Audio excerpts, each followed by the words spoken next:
Halina tayo po't panoorin ang mga aral at mensahe ng makabagong panahong katuruan.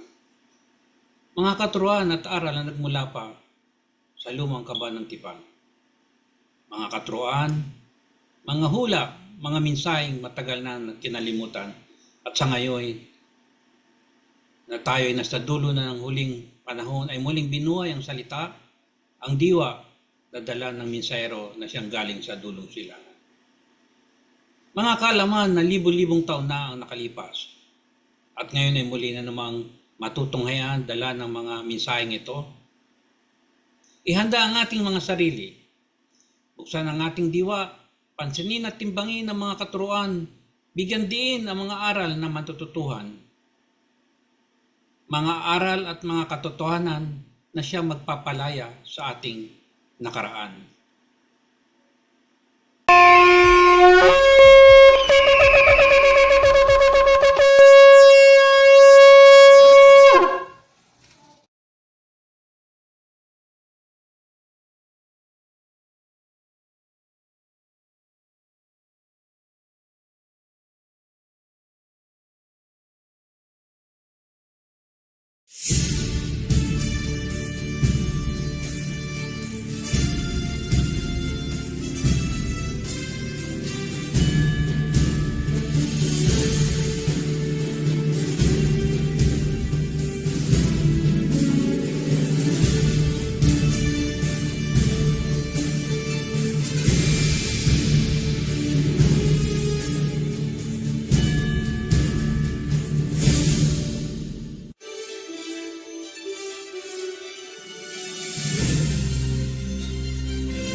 Masayang bati mga Ophirians, ipagpapatuloy natin ang Creation Series. Marahil nag-iisip kayo saan patutungo ang pagtatalakay ng Ophirian Heritage sa Creation Series. Magbibigay po kami ng overview para kahit papano matanaw nyo kung saan patungo ang ating direksyon. Let us put it straight.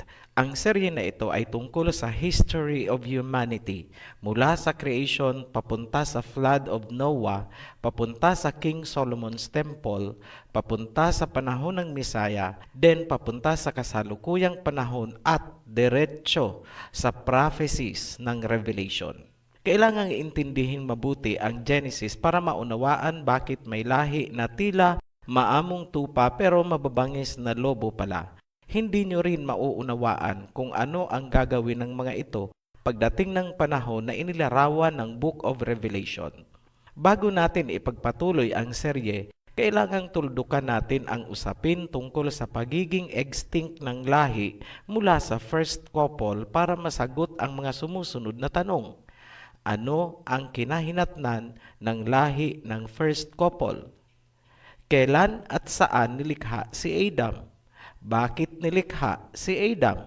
Yan po ang mga guiding questions ng ating pagtatalakay sa video na ito. Huwag nating kalilimutan ang sinabi ni Professor Crompton na ang mga transitional human-ape hybrids ay papunta sa pagiging unggoy taliwas sa sinasabi ng mainstream evolutionist na ito daw ay papunta sa pagiging tao. Ang mga labi ng lahi ng first couple ay natagpuan sa iba't ibang panig ng mundo.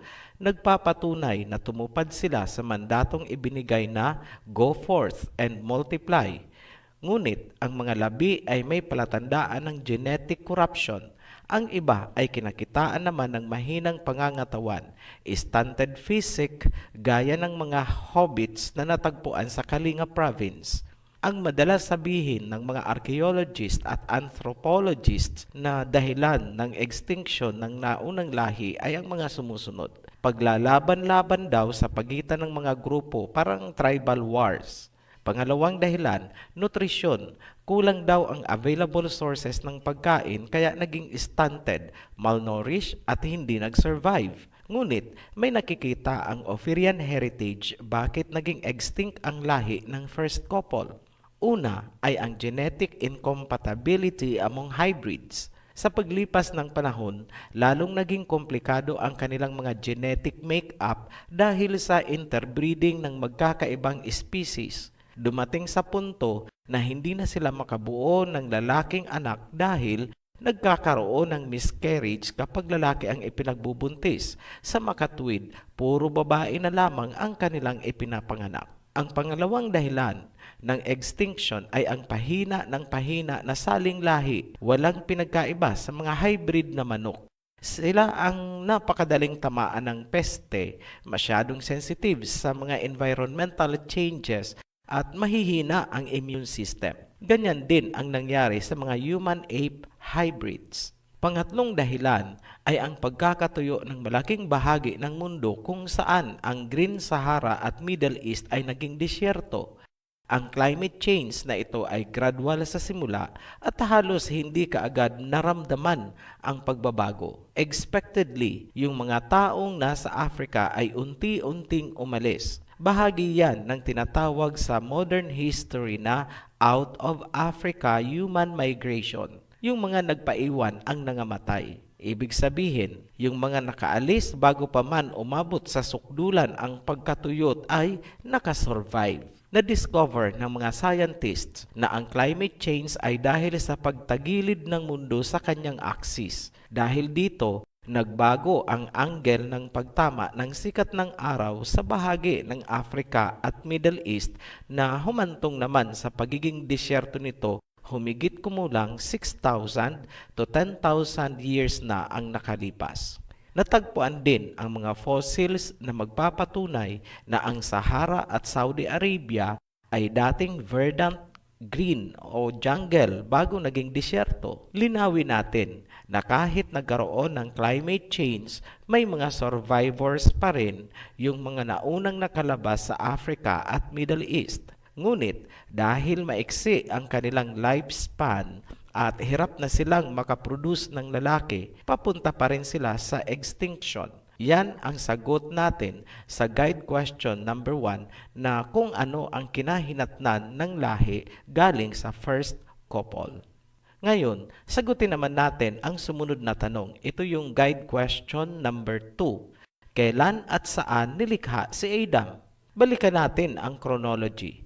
Sa Genesis chapter 1, inihanda muna ng Elohim ang pagkain bago nilikha ang hayop at ang tao. Mababasa sa verse 29 ng chapter 1, I give you every seed-bearing plant on the face of the whole earth and every tree that has fruit. They will be yours for food. Green plants were given to animals and birds for food. Yan, klarado. May ibinigay na mga pagkain para sa tao at mga hayop at nakahanda na ito bago pa man sila nilikha. Ngunit, sa panahong nilikha si Adam, biglang kakaiba ang sinasabi ng sitwasyon. Sinabing walang mga halaman at kahoy noong nilikha si Adam. Napakalaking pagbabago ng takbo ng pangyayari. Mababasa sa Genesis chapter 2 verse 5. Now, no shrub had yet appeared on the earth, and no plant had yet sprung up, for the Elohim had not sent rain on the earth, and there was no one to work the ground. Verse 7. Then the Elohim formed a man from the dust of the ground, and breathed into his nostrils the breath of life, and the man became a living being. Isang napakalinaw na katotohanan na sinadya ng Elohim na huwag magpadala ng ulan. Hindi po ba kayo nagtataka bakit ginawa yan ng Elohim matapos niyang likhain ang mga halaman at kahoy? Ano ang resulta ng kawalan ng ulan? Hindi tumubo ang mga halaman at kahoy. Ano ang nai-imagine ninyo sa sinasabi ng Genesis chapter 2? El Niño po yan. Gaano kalawak ang naapektuhan? Ang sabi sa Genesis chapter 2, Elohim had not sent rain on the earth. Napakalawak ng sinakop at sa kasagsagan ng El Niño, doon niya nilikha si Adam. Tanong, kailan ginawa si Adam? Kasi yun din ang panahon ng malawakang El Niño sa mundo. Malalaman natin ang sagot kung magsasagawa tayo ng simpleng pagbibilang ng mga taon mula sa kasalukuyan pabalik kay Adam. Mahirap ba? Hindi. Susundan lang natin ang ibinigay na milestones ng Biblia.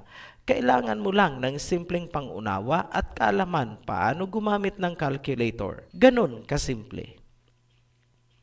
Maglakbay tayo pabalik sa panahon sa patnubay ng Biblia. Hahantong tayo sa panahon ng tagtuyot na sinasabi ng Genesis chapter 2. Yun ang panahon ng paglikha kay Adam. Kumuha po kayo ng papel, ballpen at calculator.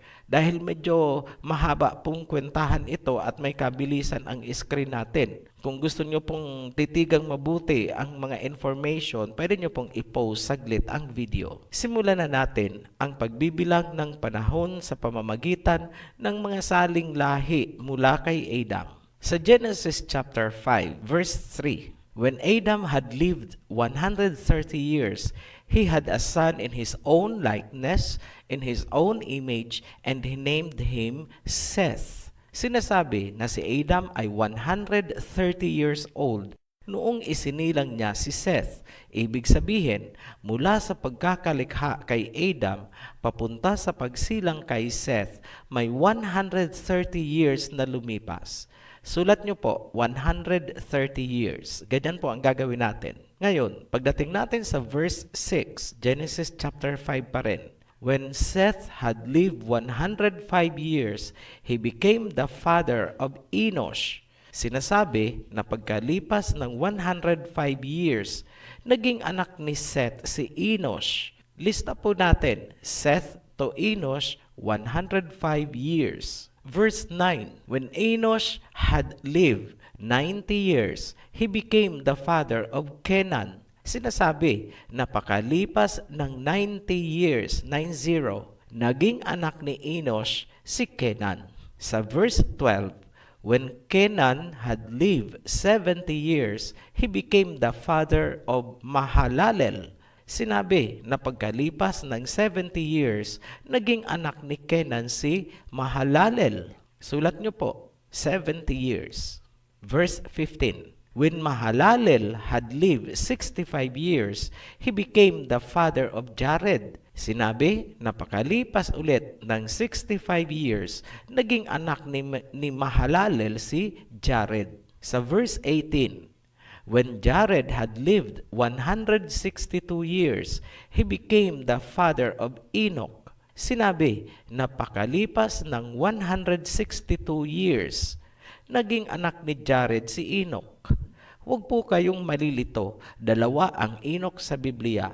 Yung tinutukoy natin dito ay ang Enoch mula sa bloodline ni Seth. Yung isang Enoch naman ay galing sa bloodline ni Cain. Sa verse 21, Genesis chapter 5 pa rin po ito. When Enoch had lived 65 years, he became the father of Methuselah. Sinabi na pakalipas ulit ng 65 years, naging anak ni Enoch si Methuselah. Sa Genesis chapter 5 verse 25, when Methuselah had lived 187 years, he became the father of Lamech. Sinabi na pakalipas ulit ng 187 years, naging anak ni Methuselah si Lamech. Sa muli, wag po kayong malilito. Yung Lamech na tinutukoy natin dito ay galing sa bloodline ni Seth. Iba po yung Lamech na galing kay Cain. Verse 28, when Lamech had lived 182 years, he had a son. He named him Noah and said, he will comfort us in the labor and painful toil of our hands caused by the ground the Elohim has cursed. Sinabi na pakalipas ng 182 years, naging anak ni Lamech si Noah.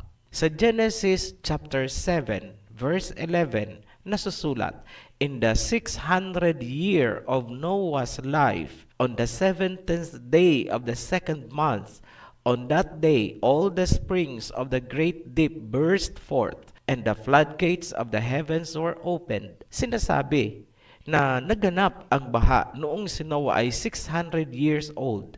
Ibig sabihin, may 600 years na lumipas mula sa kapanganakan ni Noah saka naganap ang baha. Sa Genesis chapter 11 verse 10, nasusulat, 2 years after the flood, when Shem was 100 years old, he became the father of Arphaxad. Sa puntong ito, ang lahi na ni Noah ang magpapatuloy ng chronology. Sinabi na 2 taon o 2 years matapos ang baha, isinilang si Arphaxad. Sa verse 12, when Arphaxad lived 35 years, he became the father of Shelah. Sinasabi na pakalipas ng 35 years, naging anak ni Arphaxad si Shelah. Sa verse 14, Genesis chapter 11 pa rin po, when Shelah had lived 30 years, he became the father of Eber. Pakalipas daw ulit ng 30 years, naging anak ni Shelah si Eber. Dito na nagsimula maging distinct ang lahi ng mga Hebreo. Sa verse 16, when Eber had lived 34 years, he became the father of Peleg. Pagkalipas ulit ng 34 years, naging anak ni Eber si Peleg. Verse 18, when Peleg had lived 30 years, he became the father of Reu. Pagkalipas daw ng 30 years, 30, naging anak ni Peleg si Reu. Sa verse 20, when Reu had lived 32 years, he became the father of Serug. Sinabi, pakalipas daw ng 32 years, naging anak naman ni Reu si Serug. Sa verse 22, when Serug had lived 30 years, he became the father of Nahor. Pagkalipas daw ng 30 years, naging anak ni Serug si Nahor.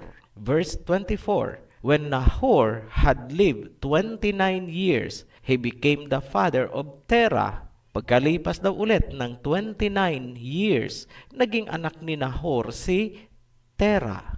Verse 26, after Terah had lived 70 years, he became the father of Abram. Pagkalipas daw ng 70 years, naging anak ni Terah si Abram. So ito po yung Abram, ito yung naging Abraham. Genesis 21, verse 5, Abraham was 100 years old when his son Isaac was born to him. Pakalipas daw ng 100 years, naging anak ni Abraham si Isaac. Sa Genesis 25:26, after this, his brother came out with his hand grasping Esau's heel, so he was named Jacob. Isaac was 60 years old when Rebekah gave birth to them. Pagkalipas daw ng 60 years, naging anak ni Isaac si Jacob. So, sulat niyo po, huwag niyo kalilimutan yung mga span of years, yung mga interval. Sa Genesis 47, verse 9, and Jacob said to Pharaoh, the years of my pilgrimage are 130 years. Ito ang panahon ng pagdating ni Jacob sa Egypt dahil kinuha na siya ni Joseph na noon ay may mataas ng katungkulan sa Egypt. Si Jacob ay 130 years old na noon. 130 po. Ibig sabihin, may lumipas na 130 years mula sa pagsilang ni Jacob bago siya umapak sa Egypt. Sa Exodus chapter 12 verse 40, now the length of time the Israelite people lived in Egypt was 430 years. 430 po. Si Jacob ay tinatawag na ngayong Israel. At dito sinabi na mula sa pag-apak ni Jacob Israel sa Egypt na malagi sila doon ng 430 years saka naganap ang Exodus or ang kanilang paglisan sa pamumuno na ni Moses. Sa 1 Kings chapter 6 verse 1, in the 480th year after the Israelites came out of Egypt, in the 4th year of Solomon's reign over Israel, in the month of Ziv, the 2nd month, he began to build the temple. So sinasabi na pagkalipas daw ng 480 years, 480, matapos silang umalis sa Egypt, saka sinimulang itinayo ni King Solomon ang temple. Mula naman sa pagtatayo ni King Solomon ng temple, may lumipas na 1,000 years, saka naman isinilang ang Misaya. Paano namin nasabi na 1,000 years ang lumipas? Ayon sa modern calendrical system at sa mga archaeological findings, ang templo ni Solomon ay itinayo noong 10th century. Ibig sabihin, mayroong 1,000 years na lumipas mula sa pagtatayo ng templo papunta sa pagsilang ng Misaya. Sa ngayon, tayo ay 2019. Ibig sabihin, may lumipas na 2019 years mula sa panahon ng Misaya papunta sa kasalukuyan. Kapag sinuma natin ang mga taon, ang total na yan ay 6,167 years. Tingnan nyo po sa screen ang tabulation na aming ginawa. Check nyo po kung magkapareho tayo. Sa computation natin, lumalabas na si Adam pala ay nilikha humigit kumulang 6,000 years ago. Maglalagay po tayo ng allowance dyan, plus or minus, para sa posibleng error. Tandaan po natin ang numero na 6,000 to 7,000 years ago nilikha si Adam ayon sa generation ng mga patriarchs. Tanong, ano ang klima ng mundo 6,000 to 7,000 years ago ayon sa science? Nagkaroon ng malawakang tagtuyot dahil hindi umuulan at naging disyerto ang Africa at Middle East. Paano nga ulit inilarawan ng Biblia ang klima ng mundo noong nilikha si Adam? Basahin ulit natin. Genesis chapter 2 verse 5. Now, no shrub had yet appeared on the earth, and no plant had yet sprung up, for the Elohim had not sent rain on the earth, and there was no one to work the ground. Ayan po, klarado. Tugma ba ang computation natin sa sinasabing tagtuyot noong nilikha si Adam? Yes. Sa computation natin, lumabas na 6,000 to 7,000 years ago nilikha si Adam. Ngayon, sinang-ayunan naman ng science ang Biblia na 6,000 to 7,000 years ago natuyot nga ang malaking bahagi ng mundo at naging disyerto dahil hindi umuulan. Sa mga nagsasabi na nanlilin lang kami, ganito lang po yun. Makinig kayong mabuti. Ang Ophirian heritage ay parang salamin.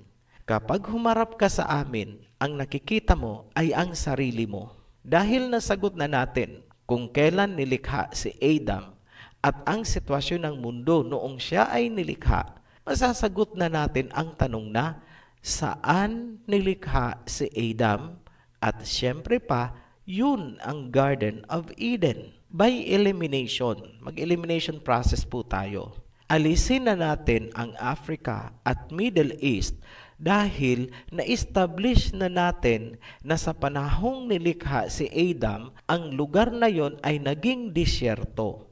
Sa makatuwid, hinding-hindi pwede na doon itatanim ang Garden of Eden. Kung napanood ang Rivers of Genesis series, nailahad na natin ang location ng Pison River at lahat ng palatandaan kung saan inilagay ang garden. Ang bdellium, gold, at onyx stone ay lahat natagpuan sa Pilipinas. Tumutugma din ang sinabi ng Torin Beatus Mapamundi na si Adam and Eve ay nakatira sa Land of Gold sa silangang bahagi ng Asya. Pilipinas ang maituturing na Land of Gold sa silangang bahagi ng Asya. Wala na pong iba. Panoorin niyo po ang aming video na Rivers of Genesis para lubusang maintindihan ang detalye. Ginagawa na rin natin ang series na World Territories. Makikita din doon ang lokasyon ng Pison River at Garden of Eden na ginamit din ni Noah bilang landmark ng Shem territory noong hinati-hati niya ang mundo sa tatlo niyang anak. Tanong Ophirian, paano yung mga buto na magkahalo ang pagiging tao at unggoy?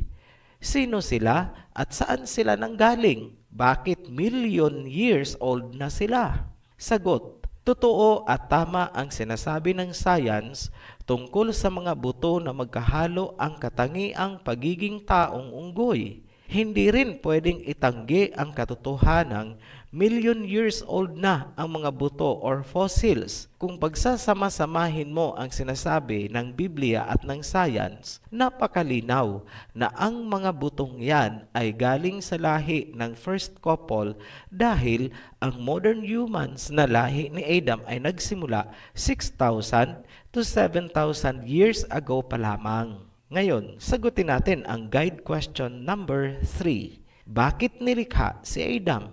Dahil sa naging takbo ng mga pangyayari, may nakikita tayo na pinakadahilan bakit nilikha si Adam at inilagay sa protected garden. Si Adam ang muling magpapasimula ng sangkatauhan dahil papunta na sa extinction ang lahi ng first couple. Si Adam ang panggagalingan ng pure breed humans. Pansinin nyo rin na muling naglikha ang Ama ng mga hayop mula sa lupa at dinala kay Adam upang alagaan sa loob ng Garden of Eden. Mababasa sa Genesis chapter 2 verse 19. Now the Elohim had formed out of the ground all the wild animals and all the birds in the sky.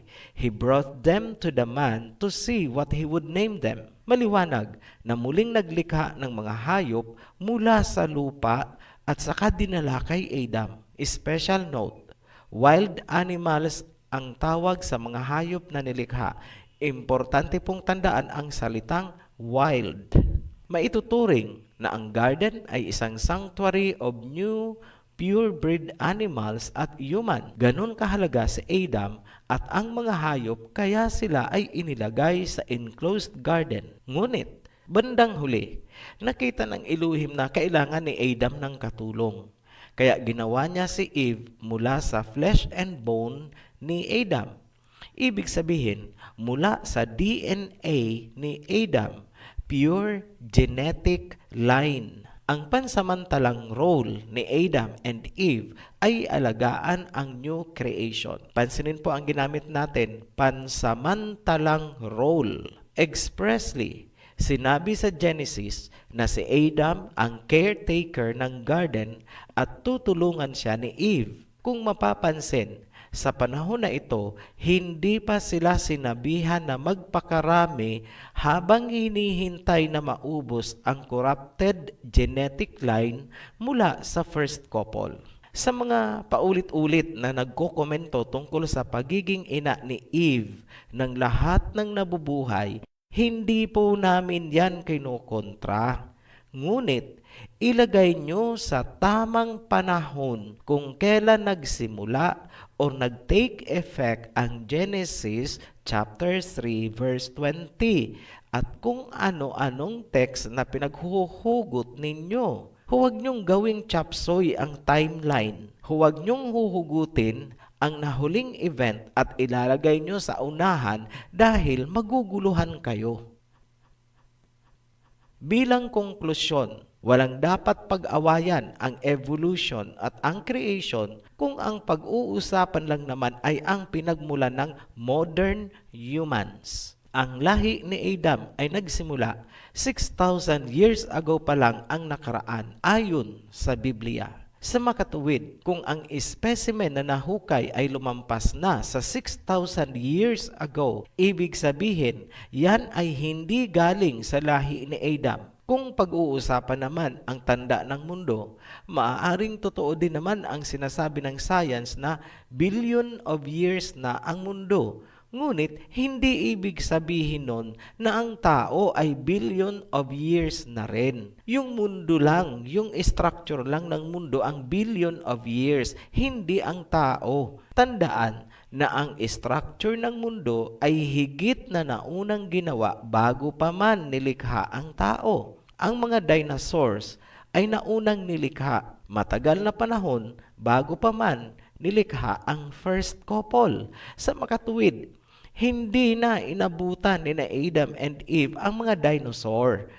Hindi nilikha ang tao habang may dinosaur pa dahil hindi nila magagawa yung go forth and multiply all over the earth kung ang mundo ay pinamumugaran ng mga dambuhalang hayop. So kailangan lang po ng konting common sense. Bilang tugon sa isang comment, lilinawin din natin ang isang reference na ginamit natin sa isang naunang video mula sa Manila Times kung saan sinabi nila na ang mga negrito ng Pilipinas ay nagmimina na ng ginto 67,000 years ago.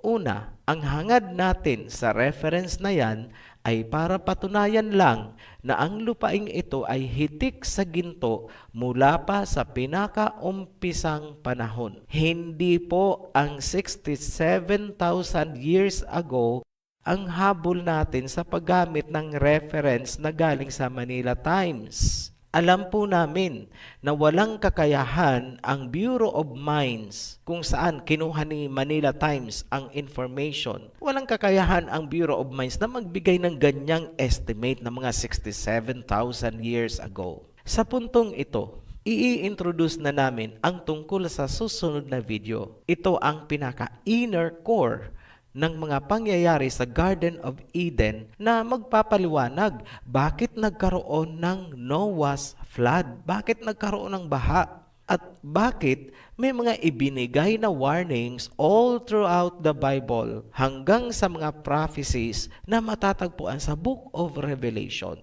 Kailangang himayin kung ano ang malaking pagkakasala ni Eva, bakit napuruhan siya ng parusa. Kung inaakala nyo na simpleng disobedience lamang ang ginawa ni Eve dahil sa pagkain ng isang prutas, mansanas man yan, lansones o saba, tila sobrang bigat ng naging parusa. Pwede naman sanang ikulong na lang si Eve dahil sa kanyang pagkain ng saba o lansones. May mas mahalagang issue na dapat harapin kaysa kung ano ang kinain na prutas. Ang tanong ay, bakit sumentro sa reproductive system ni Eve ang parusa? Alam nyo po, huwag nyo lang pong hahaluan sana ng mali siya. Tingnan nyo po muna ang context ng Genesis kung saan inilarawan na nagtago sina Adam and Eve at nanghagilap ng mga dahon para itakip sa masisela nilang bahagi. Ipasok nyo po doon ang tanong na bakit pain of birthing o panganganak ang parusa? Naalala ko tuloy, parang may isang bansa noon sa Middle East na kapag ikaw ay nagkasala ng pagnanakaw at dahil kamay ang ginamit mo sa pagkakasala o pagnanakaw, puputulan ka nila ng daliri o kamay bilang parusa. Napapaisip po ba kayo? If yes, good for you. We are using an analogy. Tungkol naman sa serpent, ito yung tumukso daw kay Eve. Ito ang tanong natin na dapat sagutin. Ano ang ginagawa ng isang serpent sa garden at bakit hindi sa kanya takot sina Adam and Eve? Nagsasalita ang serpent, ngunit paano? Naiisip niyo po ba yun? Ito pa, pansinin ang sumpa sa serpent. You will crawl on your belly. Ibig bang sabihin, hindi siya gumagapang bago pa ang sumpa? Ito pa, you will eat dust the rest of your life. Ano ang kinakain niya bago ang sumpa? Ano ang ibig sabihin ng dust? Alikabok na kanyang kakainin habang siya ay nabubuhay. Sinabi din, and I will put enmity between you and the woman, and between your offspring and hers. This is both history and prophecy in one. Ito ang nucleus ng mga prophecies. Katunayan, ang tree of life na sinasabi sa Genesis ay matatagpuan din sa dulo ng Revelation. Hindi po ba kayo nagtataka na meron talagang koneksyon ang Genesis at Revelation na kailangang himayin para maunawaan ang nilalaman ng buong Biblia? Dahil pag hindi nyo po yan kinalkal, magsisimula kayo sa gitna, wala po, hilong-talilong po kayo dyan. Huwag po kayong bibitaw sa Oferian Heritage Conservatory dahil sasagutin po natin lahat ng mga tanong na aming binanggit kanina dahil alam namin yan din naman ang nag-uukilkil sa inyong mga isipan. So, habang hindi pa po natin na i-upload ang mga future videos, ang gawin nyo po ay ganito. Panuorin nyo ang mga video topic by topic na inayos na namin sa playlist ayon sa tamang pagkakasunod-sunod. Kasi pag hindi nyo po napanood ang mga videos na yan, topic by topic, hindi nyo po maiintindihan yung mga susunod na videos natin dahil yan po ay magkakarugtong, may mga ugnayan po ang mga video na yan. So kung isang video lang ang panonoodin nyo, parang wala kayong naintindihan. Tapos sasabihin nyo, ay mali, ay mali, ay mali. Alam nyo po kung ano ang mali dahil hindi nyo sinusundan ang instruction ng Oferian Heritage na simulan sa simula. Ganyan din lang naman po ang pagbabasa ng Biblia. May system po, dapat systematic po kayo. Dahil kung ang ginagawa nyo po, bubuklatin ninyo sa gitna ang Biblia, pupulot kayo ng isang teksto doon. Tapos tatalon sa kabila, tapos tatalon, gaganito.